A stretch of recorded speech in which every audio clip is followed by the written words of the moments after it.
Now, this song is for the people who have experienced lack. They've experienced loss. You feel like God has forgotten about you and your dreams and your visions. I'm here to declare tonight that this is your song of restoration. This is a song for all of the people who are waiting on a promise, standing on a promise, believing in a promise. I got good news for you tonight. He will restore.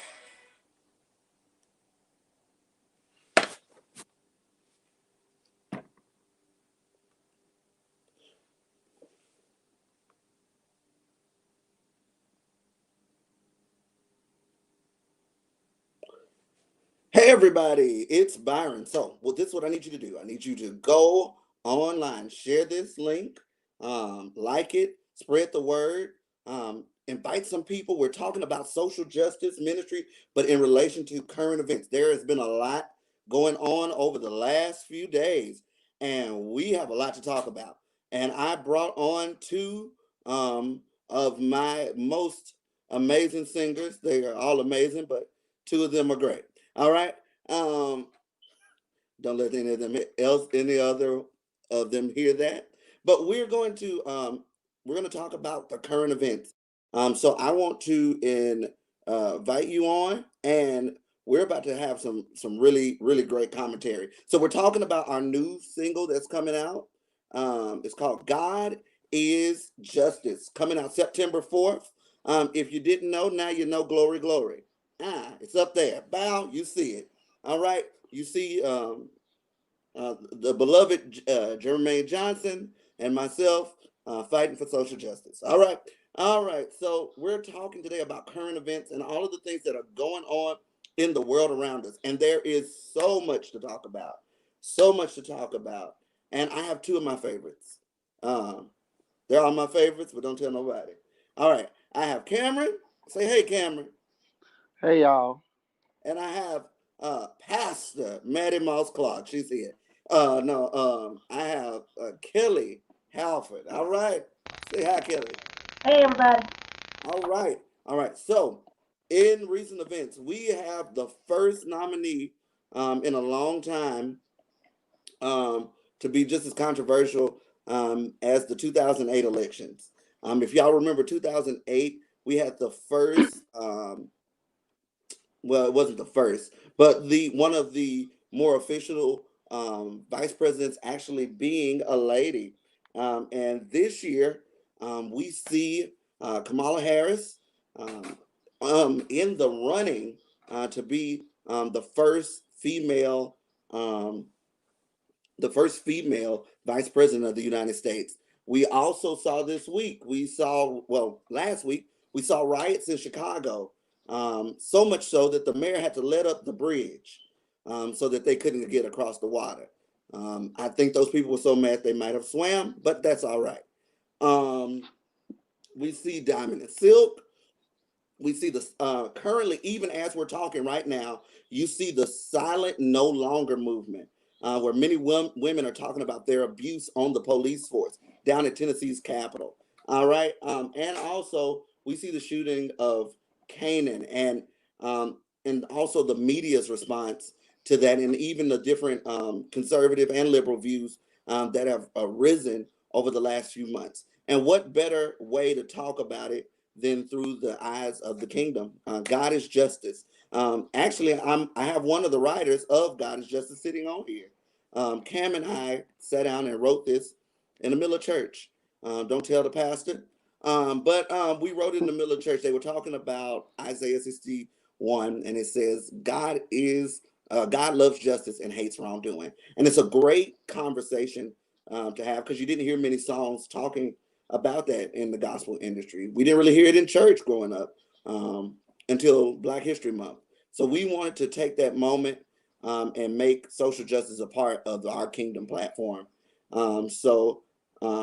Yes, so we're excited. All right, so thank you guys for being with me. Continue to like, share, and comment. We love to hear from you. I want to thank you, and you both have already been on here, so we don't have to ask the question, what is God? God, what does God is justice mean to you?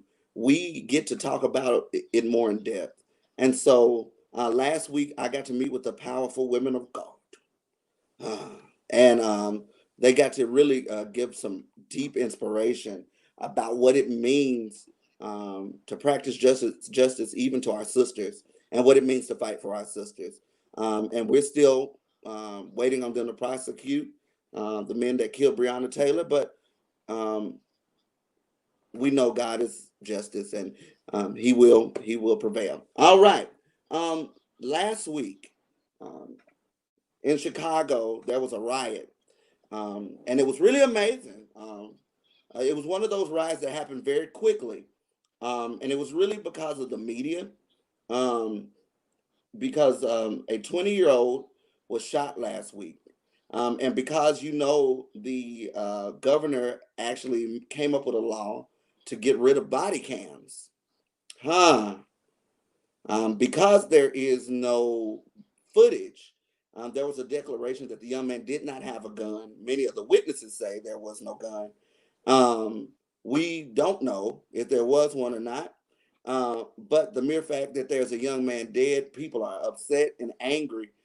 It really calls into question um, what it really means to practice justice.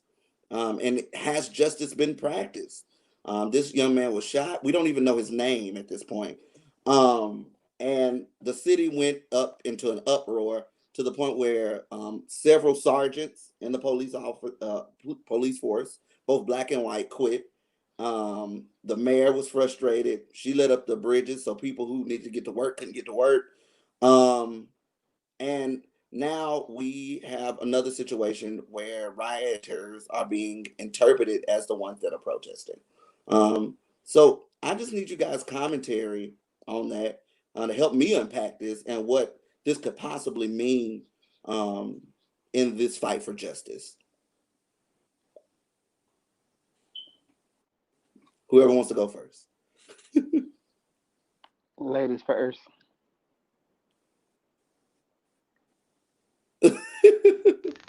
No, okay. I was just saying, y'all know I'm muted to make sure because there's a lot going on in my life in the background. Anyway, um, yeah. So rioting and looting and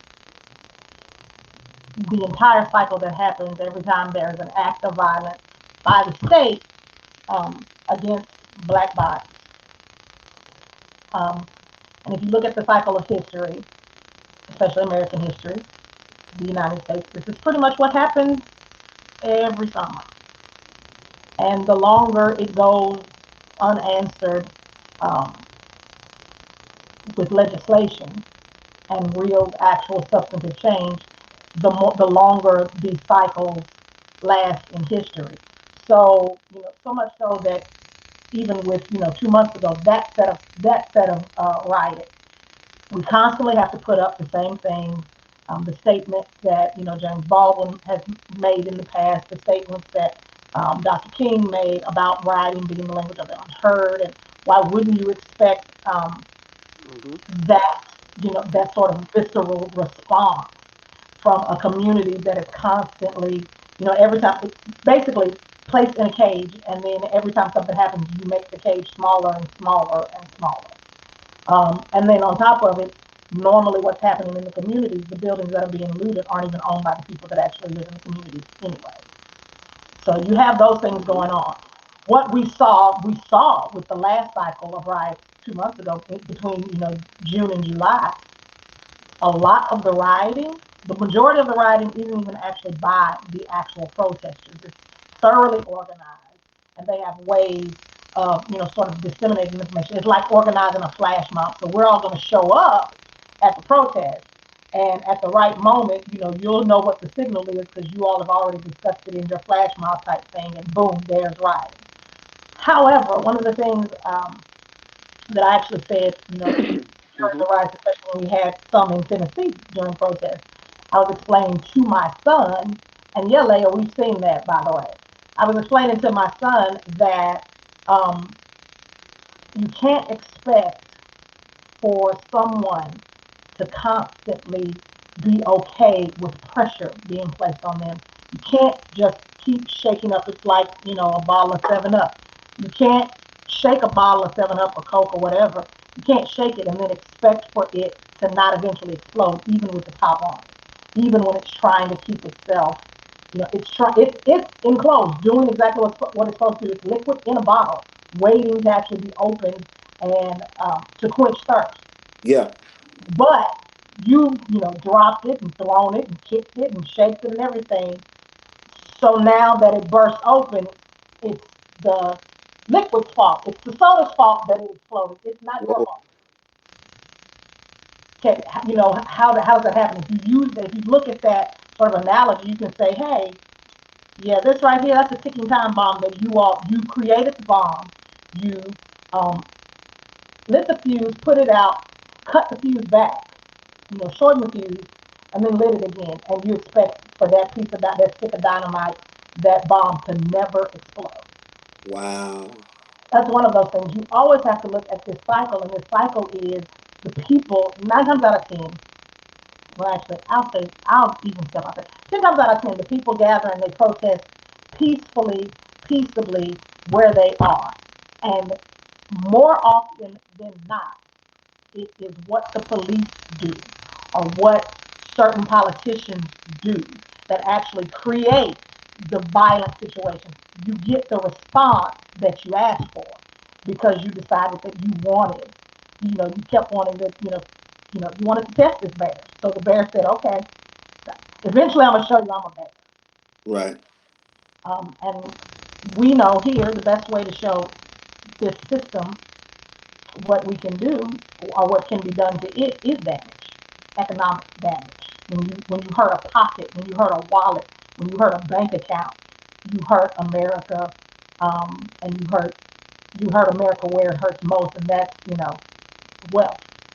I mean, look, we have people right now who don't want to wear masks and who want to get back to normal because of it's affecting their wealth, not their income. Because those of us who need to work for income, we're gonna take the work where it is.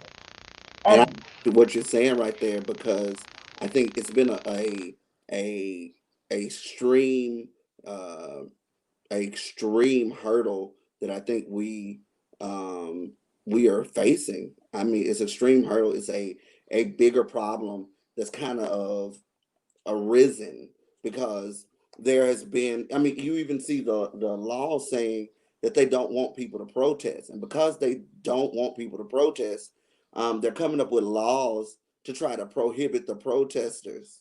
And I think because there's laws happening, you're going to see even more riots, inevitably, like even greater riots.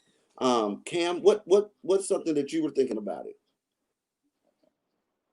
So, what I find very interesting, especially since we have this uprising of protesting in the country, is we're witnessing a system that is trying to oppress not only an inalienable right of the Constitution, but a right has been invoked and used for the betterment of the people who have forged this system. We forget that the Boston Tea Party was a protest, Mm-hmm. and when we're learning about the Boston Tea Party history. Um, we see this as a major benchmark in our country's history that denoted a turn.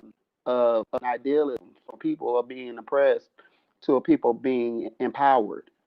But when the same concept is invoked, and let's be clear, the Boss Tea Party, it was what they did was they actually destroyed property. So it was a protest in the form of vandalism. But in American history, that's a badge of honor. Mm. To see people of color, um, or people of not majority identity, let's say, marching in solidarity, it's seen as a infringement on our society. Mm. They're using the same practice in a less violent manner than before. That was invoked honorably, according to our history. So I'm a little deterred by the way we choose to memorialize certain aspects of our history, and and discourage other elements and demonize it based upon who the participants are. Mm. And I think and here's the crazy part. There are a number of people who are concerned about the protest.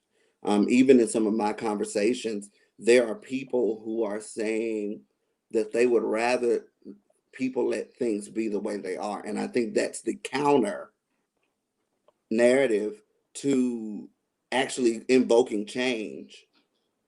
So, Hmm. in my question is, when we in the kingdom see these things happening, we see these counter narratives happening. We see people becoming discouraged. Um, we see people becoming frustrated. What do we do? Well, I think the first thing that we do is, first of all, like you said, the counter narratives. You don't get a story in its totality until you have various facts. And from a historical standpoint, our country has done an incredible job of making sure that the narrative is very minimal and also very streamlined to support only the ideas of those who are in elite situations and positions. Mm, And so, even down to how people of color have been pitted against each other socially for years. People, marginalized groups such as women, anyone else that are determined to be minorities, have been pitted against one another socially, and only to realize that people who've been pitting them against each other have been the elitist, patriarchal, white male social elites. And so here you have this conversation about how you have the Appalachian population in the country who are resistant to this change because they want to go back to making America great, with them not realizing the very concepts and constructs that they're looking to get back to have been the constructs and concepts that have kept them from being able to advance as a people. But socially, we have consistently allowed that narrative from a fluid position to dictate that somehow they're trying to get back to something great, and they haven't been able to get like people like ghetto, or like the Latino population has not, or right now here we are all of these years later, and we witnessed 4 years ago Hillary Clinton lose. Now I'm not saying that you're the voter or not, but I'm saying is we witnessed Hillary Clinton being missing the presidency because women voted against her. right. I, And so here it is, these marginalized groups have been pitted against each other socially for the last 400 years of the institution of our country. And now that the system finally has eyes on it, um, the narrative has shifted to try to uphold the tyranny of the system, which has worked against the greater whole of the people. Man, and here's the thing to think about. Even in the midst of all of that happening, there is still a person who sits in the midst of that, seeing all that, hearing all that, and they feel uncompelled or unempowered to make social change. Like, I mean, to me, it's scary because we're seeing a 20-year-old get murdered. We saw a 19-year-old get murdered, and there's no Mm-hmm. video, there's no real police report, there's nothing, and we still we have no way to make that change or make that impact or be the forward motion on that. So my question is, what laws could be put in place? From I'm like, do we need to make the body cams mandatory? Do we? I mean, in my personal opinion, yes. Um, do Mm-hmm. we need to make uh the city councils or make councils hold um social servants accountable? Yes. Mm-hmm. I mean that. Absolutely. I mean, Absolutely. and I think that is what kind of goes into the even in Tennessee, they had this law passed saying that people protesting outside of the Capitol were committing a felony. How? And and go ahead, Cameron. I know you're about to say something. Well, to that point. So even here in Tennessee, we had the community oversight board that that people fought for the last 10 years to get, and I believe it went into effect this last year. But even leading up to that, the oversight board, the opportunity for people to apply were not made known. And so from the optics of it, and I'm going to say from the optics of it because I can't speak on what they actually did do because it's not evident. But from the optics of it, people were cherry picked to be considered for this oversight board. Hmm. That in and of itself is problematic because if the average person doesn't have an opportunity to weigh in or participate in the process, you've eliminated the oversight. Whoa. If if I am the offender and I get to pick my judge and jury, then I have in no way allowed for there to be justice. Mm. And because our social system, our actual governance system has become the offender in these political matters, and they are that just that. We look at the police and we say, for some of us, we say the police are the problem. The reality is the system that the police uphold is the problem. And here's And because the police are upholding the system, go ahead. no, I mean, here's another thing. Today, as we're talking, there are many women at the gathered down at the Capitol. You know, the police say that they're not just, they're just, or we've even heard some young leaders even say we're in a place where blue lives matter. I never knew blue was a life, but um, maybe those individuals matter, yes, but I've never seen a blue person. Absolutely. Um, so you chose your job. We didn't choose our skin color, and so Absolutely. And it's a and narrative. We mhm. And so we have at the Capitol, they're saying Blue Lives go Matter, ahead. but there are women standing at the Capitol who are former police officers right now saying that they've been mishandled by their male counterparts. Hmm. So now I'm like, so are you saying you're a just system or are you saying you're comfortable being unjust? Sister Kelly, it's good to see you.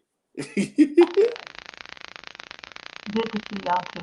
I guess I'll say, I think what they're saying, I think we know sort of historically and from even the way we fictionalize police um, in American storytelling and movies and books, um, there is no doubt that that aspect of the system, of course, there are individuals and there are people there who are strictly there to do their jobs and do their jobs well and have, great integrity about their jobs. But systemically, when we hear about, the blue line, the blue wall of silence and all of that, it is a system unfortunately, that is quite comfortable with inequality and injustice, their Yeah. foundation. Interestingly enough, though, even for us, one of the things that I like to always refer people to when we talk about police, when we talk about their purpose, their creation in this country, I always like to refer. If you really want to talk to me about it, go to Kentucky State University's website. They actually have an entire research point and paper that's published on their website about the history of the police in the United States. And you'll see the reason that the very foundations of it are corrupt and not merely prejudicial, but intentionally racist. And because that's at the core of Americanism, as is patriarchy.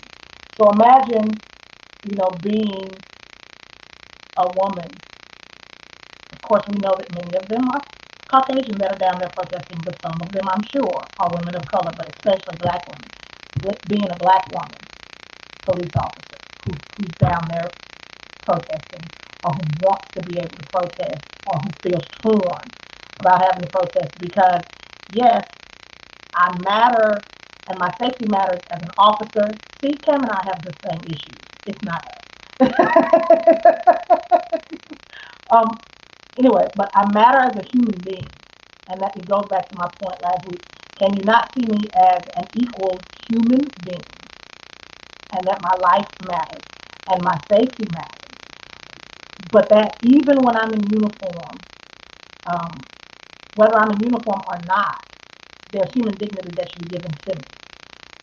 And if I'm in uniform, that doesn't give me the right to undermine your dignity and your humanity, regardless whether I'm male and you're female, whether I'm black and you're not, or vice versa. But we have issues with that because we like the system of we like to have something that's on the top, something at the top of the food chain, and something at the bottom of the food chain.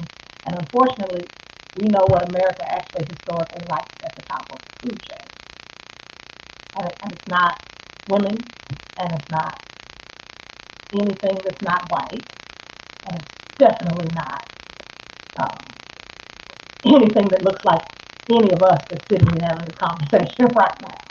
Unfortunately.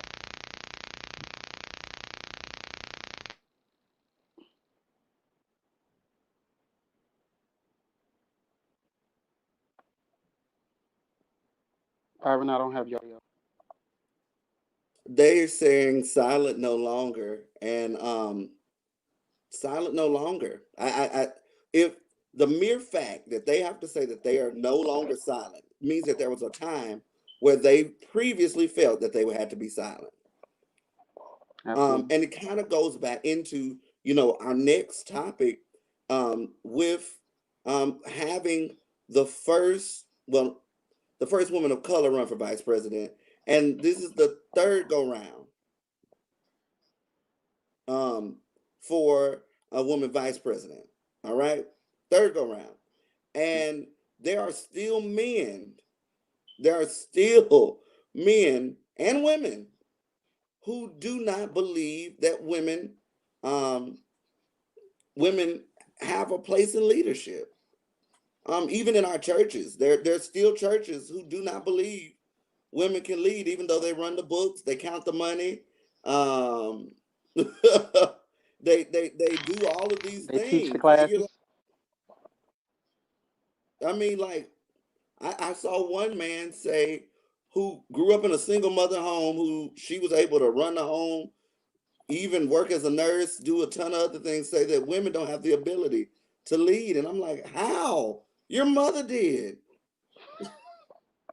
ran your whole house and ran Exactly. your church. How? How, Craig? But yeah, I mean, we're seeing this. I mean, look, I not no matter who Let you're voting for, I think this is a good opportunity to really talk about how we see women. And Cameron, I know you were about to say something. Yes, I definitely want to dive in there because especially coming from a biblical perspective, we oftentimes want to. go to the Bible when we want to and don't when we don't.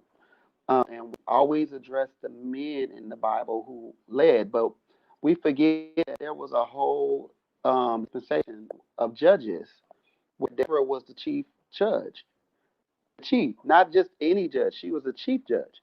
And so even in biblical days, we saw women leading nations, and it was God ordained.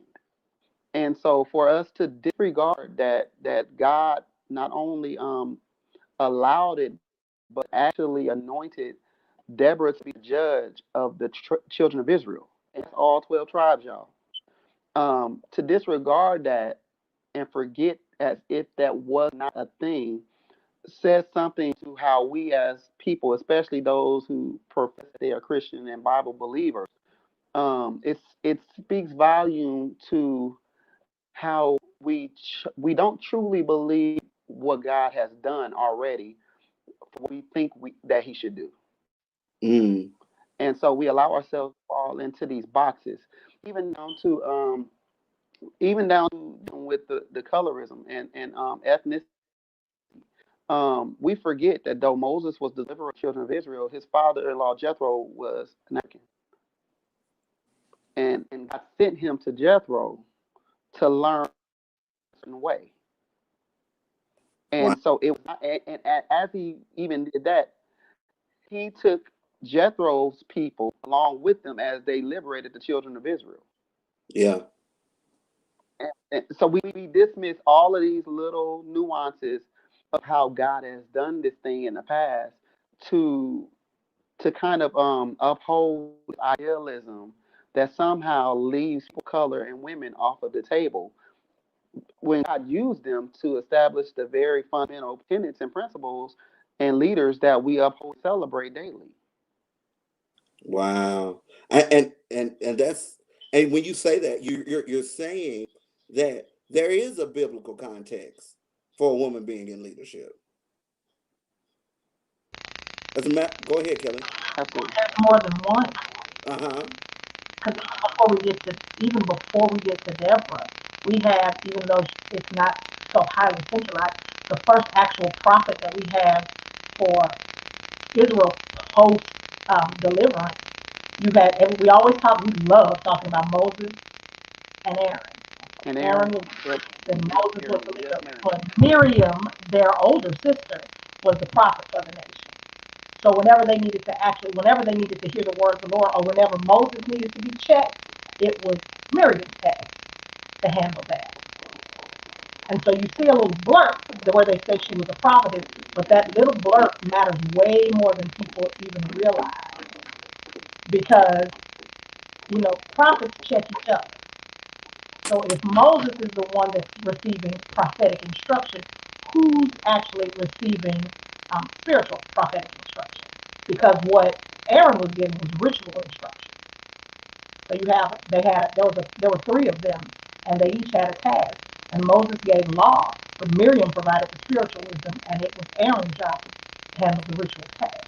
So we see that Hmm. there is a precedent for not just um, sort of judicial leadership as with Deborah, but the precedent was set that it was spiritual leader. That was a woman was a spiritual leader before there was a woman that was sort of an organizational legal leader. Wow. And I think it's so Yes, when sir. you hear that, you in Timothy, when Paul writes to Timothy, he says, I know everything that you have in you. It's been implanted by your mother Eunice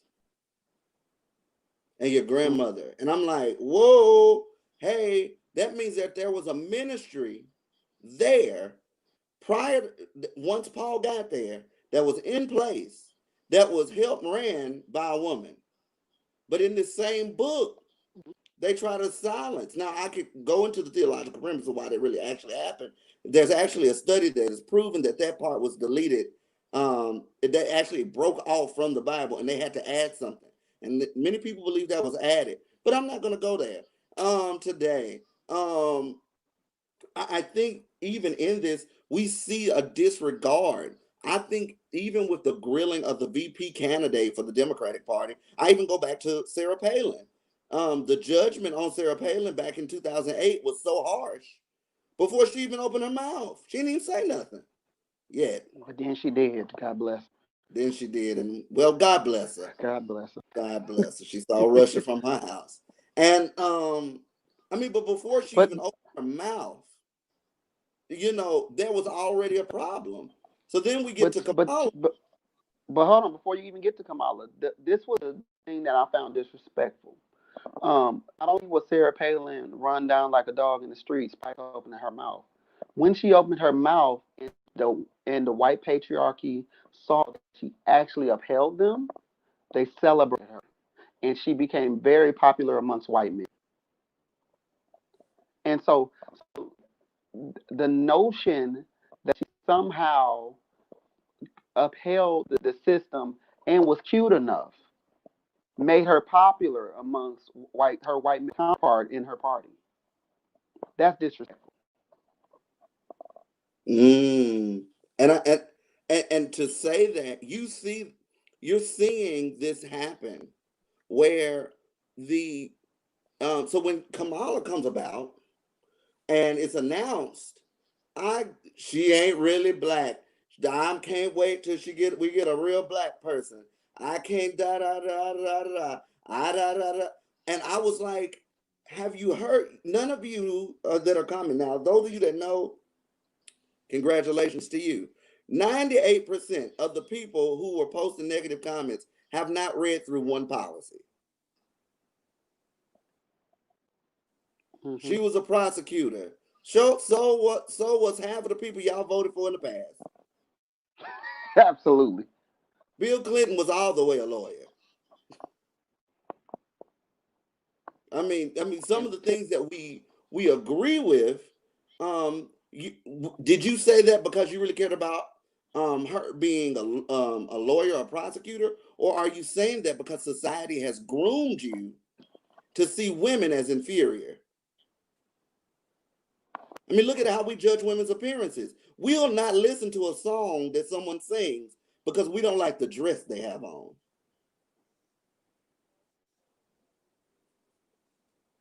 yep. They don't like it when I talk like this. Exactly. Go ahead, Kelly. Exactly. Um, Again, just like we talk about how racism is structural, so is sexism. Hmm. So is sexism. I mean, we literally in Clarksville just celebrated this past weekend. They erected a statue downtown um, to honor the suffragist movement. And though my personal comment, as you know, yes, great. 100 years ago, women received the right to vote. White women. It took how much longer for black women to be able to vote. But regardless, the point is, women aren't seen as equal in this nation either. Hence, we still have arguments about whether or not we should pay women the same amount that we pay men for the Hmm. same job, for the exact same job. You all know this. I have two children, 17 and soon to be 15. Technically, if they were doing the same job, they're about, well, aside from the fact that she was about 1 pound lighter than he was when they were born, they're virtually the same size, even now. If they were doing the same job, their father owns a development business, contracting. He's literally taught both of them how to do things. They both know um, all of the ins and outs, especially of remodeling a house. Um, but for their father and their grandfather, but for those men sort of having them doing particular tasks, generally speaking, if I sent Christian, my daughter, out to get a job as an electrician at some company, and then I sent her brother out to get the same job, and they had the same amount of experience, my brother would probably get considerably more money her brother would get considerably more money than she would, Very simply because she's female. And then people will tell Hmm. you, but she at least could get the job. That's not enough. Until you tell me if the job is $7.50 an hour, and I can get the 750, or Cam can get the 750 because we're virtually the same age. If we're not getting paid the same thing for the same work, there is inequality, and the only difference I can see is what which set of chromosomes I have. That I have two X's instead of an X and a Y, and that's And a problem. and when you hear that, I want you to also think about it when we're talking about God is justice. One of the reasons that we wrote the song is, and we're putting out the song, is because God sees that. He sees your systems. He sees the systems that you have in place, that you perpetuate, that you keep going. You keep going, and then um, we'll get up on Sunday morning asking for the favor of the Lord.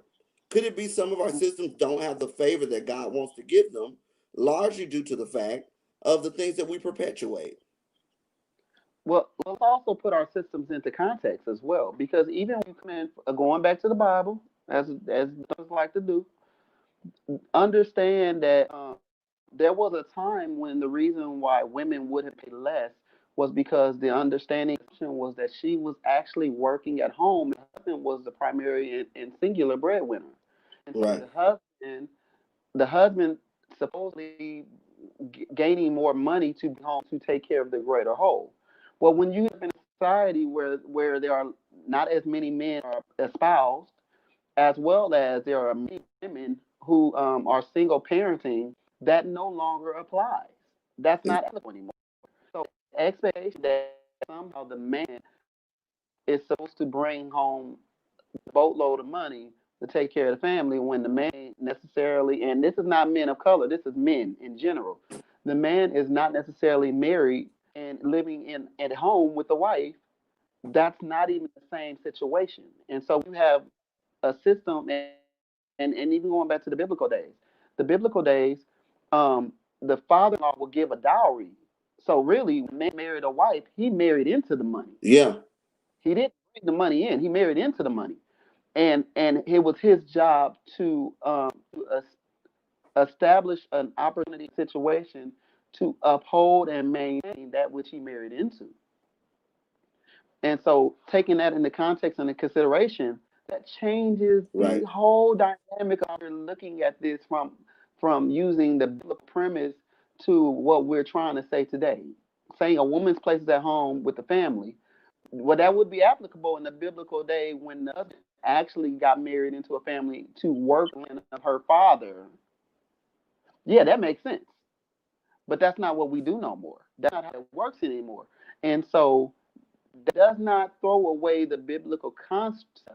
It does, however, dismantle the biblical construct. Yeah. And I think even we look at the proverbial scripture where it's saying, "He that findeth a wife findeth a good thing and finds favor with God." I mean, what does that say about the power of a woman? Hmm. That you attain a level of favor. God's greatest gift, even when we look at the creation story, when he was lonely, God gave Adam a gift. Well, also, even with the story, understand that Eve was already in there. He just pulled her out so that he could look at her. Because the Exactly. Bible says, and when he created them male and female. He didn't create Eve separate from Adam. And so what happens is we get in these statements and we don't even realize that these are a part of the customs and the rituals and the ideologies that we rehearse every week. So then it becomes reflected in our belief systems. Like Hmm. it becomes reflected that we don't know, we don't see the value in a woman. For example, we were talking about intercessors, and I was training some male intercessors. And that's for those who don't know what that is. That's people that pray in the church world. Even though intercession is really jumping in there and to meet someone's need, but we're not gonna go there. Not what we're talking about today. Um, but they were saying that why is it that women are the only intercessors? And I said because prayer is looked at as passive. And Hmm. because we don't really realize that prayer is aggressive, we put the women there. And what happens really is many of our institutions have been held together because of the prayers of those women. Mm-hmm. And we will dare tell the women, no, you can't lead, you can't pastor, you can't preach. Huh? When they're the ones that's praying, that's keeping your situation alive. Mother Boyd in the Church of God in Christ even said, when those men start doing what you don't like, close your purse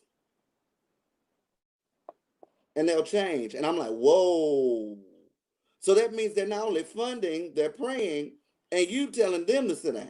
When the truth of the matter is, we may need to go reanalyze the systems that we put in place. Let me tie that to so I'm huge on the idealism of kingdom from an Afrocentric standpoint instead of Eurocentric standpoint. And when you look at kingdom and Afrocentric standpoint, the leader or the king lives amongst the people for starters. They're not a leader and they're not separated for starters. Secondly, the mother is always revered and regarded as the highest person of respect in the village because the king don't make no decisions that he has not consulted the elders on, and of the elders, many of them will be mothers and matrons. Additionally, when you look at the African, the lion pride, the lion is revered as the king of the jungle. However, we all know it's a lioness that does the hunting. We know Mm-hmm. that the lioness that actually is the breadwinner to the pride. The lion is merely the protector and the procreator of the pride. He is what keeps life happening, but she is what keeps life sustained.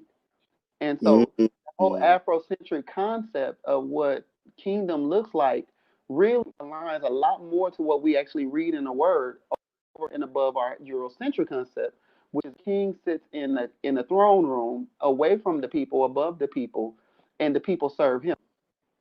That Ooh. ain't how that's And, not and how God even functions. and then even realizing that even from the biblical construct, that is closer to what that paradigm would be than what we perpetuated.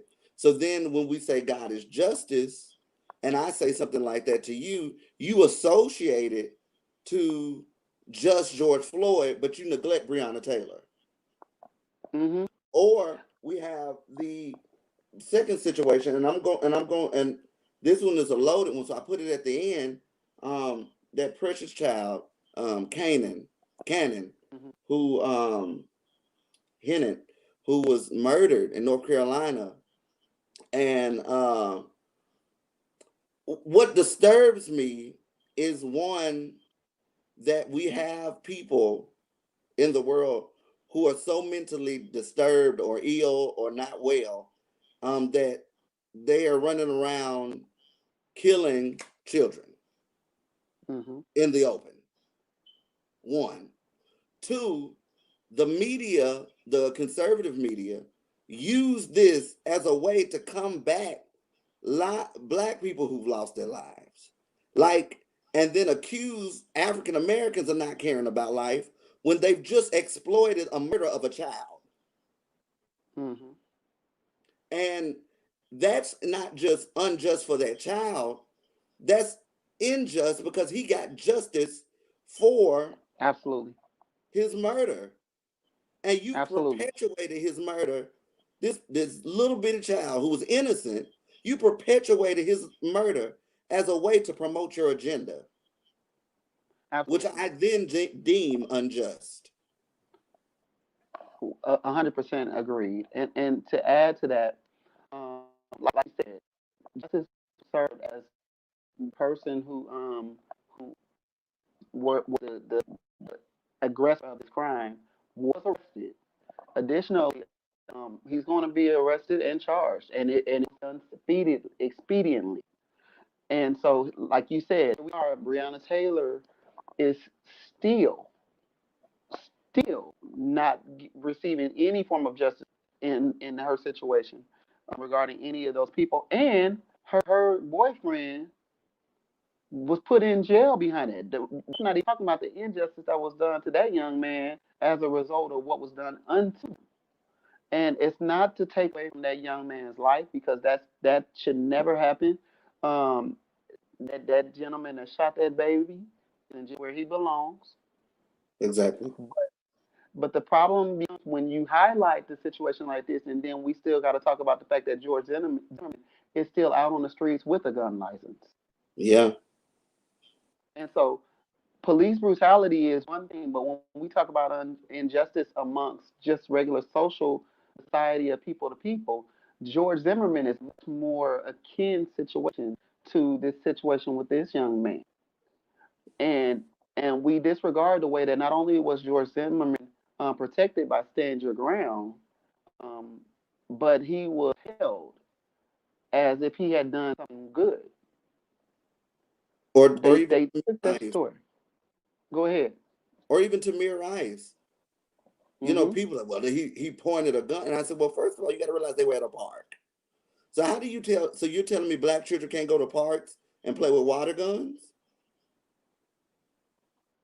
They can't go out in the forest and shoot a BB gun. No, not if you're 12 years old, because then you're really 18.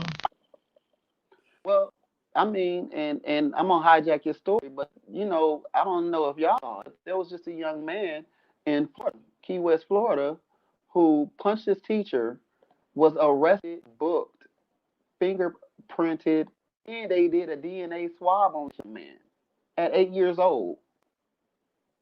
At 8 years old, and the most egregious thing was after the fact they realized that he had a mental disorder report at the school.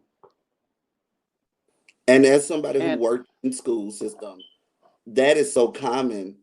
That was something that was planned.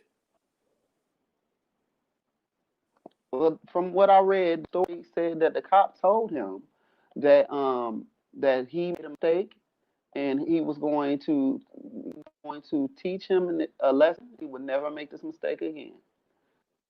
And not only was his goal to deprogram his child from 8-year-old behavior, bad. I ain't gonna lie, he was bad, but nonetheless, 8 years old, acting out is common. But not only was there an attempt to demonize this child and to dissuade him from future engagements and endeavors, why did you give him a DNA swab? And here's my question also, and for those who may have a question about, what a child is allowed to do, there are procedures and restraints put in place where if a child becomes that erratic, that you are able to safely guard the child and also keep them from hitting you. And especially if they have a certified disability, there are procedures in place to make sure that they don't hurt anyone else or hurt themselves. The mere fact that they did that says, one, that they did not have procedures in place. And why did our schools, are they the I'm gonna say it, why are schools where are predominantly African American, that they don't have procedures in place to help children with disabilities?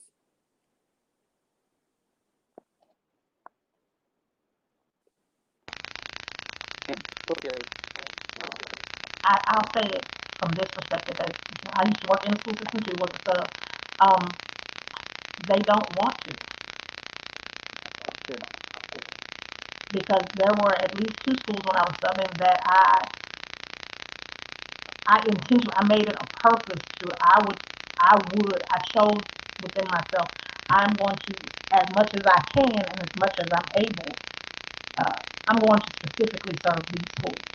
So whenever I saw an assignment from those two schools, because their population was like, I don't know, I'm gonna just estimate and say like something weird, like 70, 75%, probably more.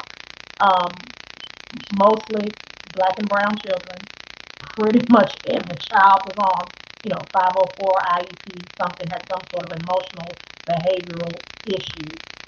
Uh, Certain teachers couldn't take it. Other teachers were like, this one, he'll be all right. You just do this. You might have, an instructional issue with him, but we normally just let him get up and, turn to the wall and do whatever he wants to do. And I'm like, that's interesting.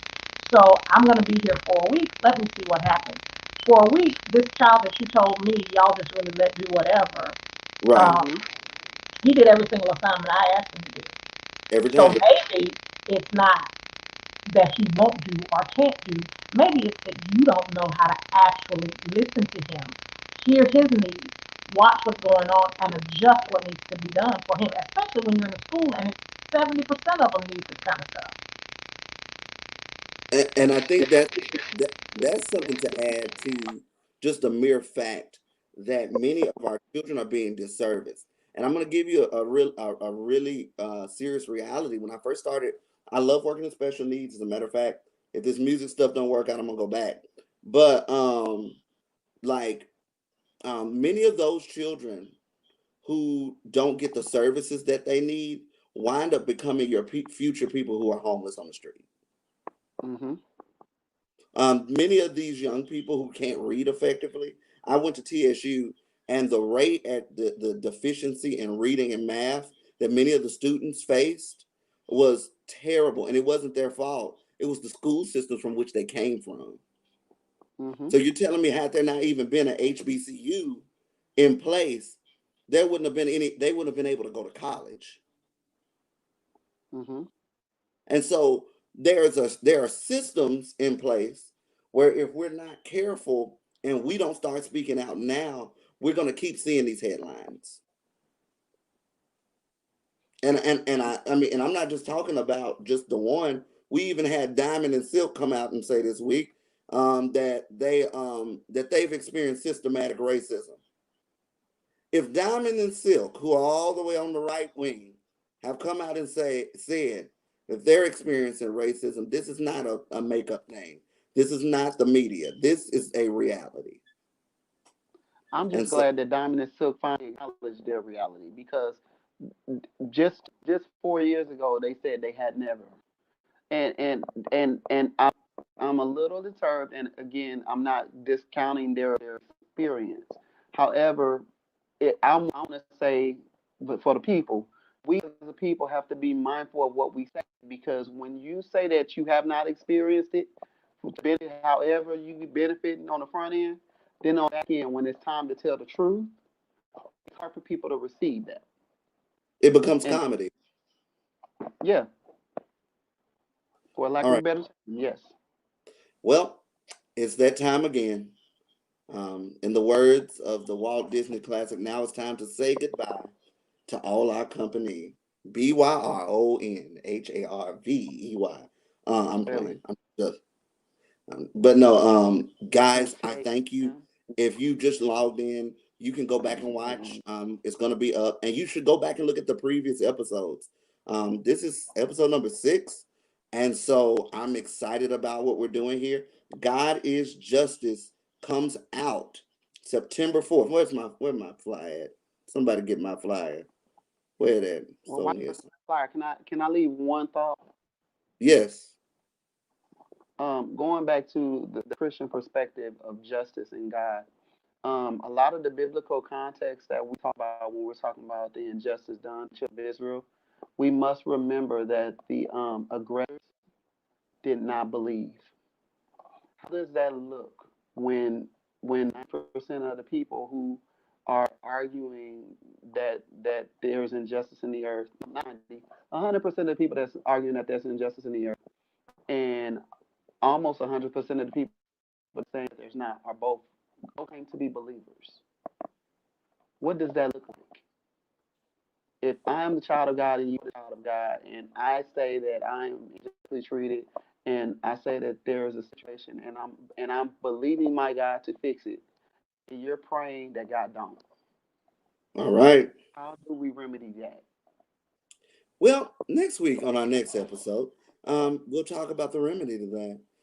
We're actually working on doing our mental health and justice. Woo, really loaded. So yes, I do need to close because I'm on my lunch break and they're gonna come get me. Don't fly. Um, So, but September 4th, the new single comes out. How can you help? How can you help? I'm gonna tell you how you can help. You can you cannot feel free to donate to one of us. Let me see. Uh, boop, boop.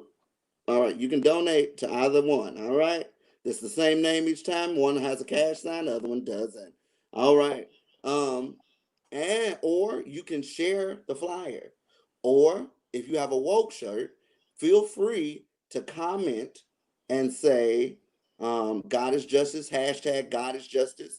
And also, I will be letting you know, and I want to announce officially that we are starting our t-shirt line. Hey. Yes, where you can help us spread the message of social justice through the lens of music and creativity. All right. Well, thank you so much. Thank you, Cam. Thank you, Kellee.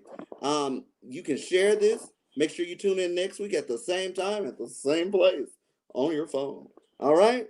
God bless and goodbye.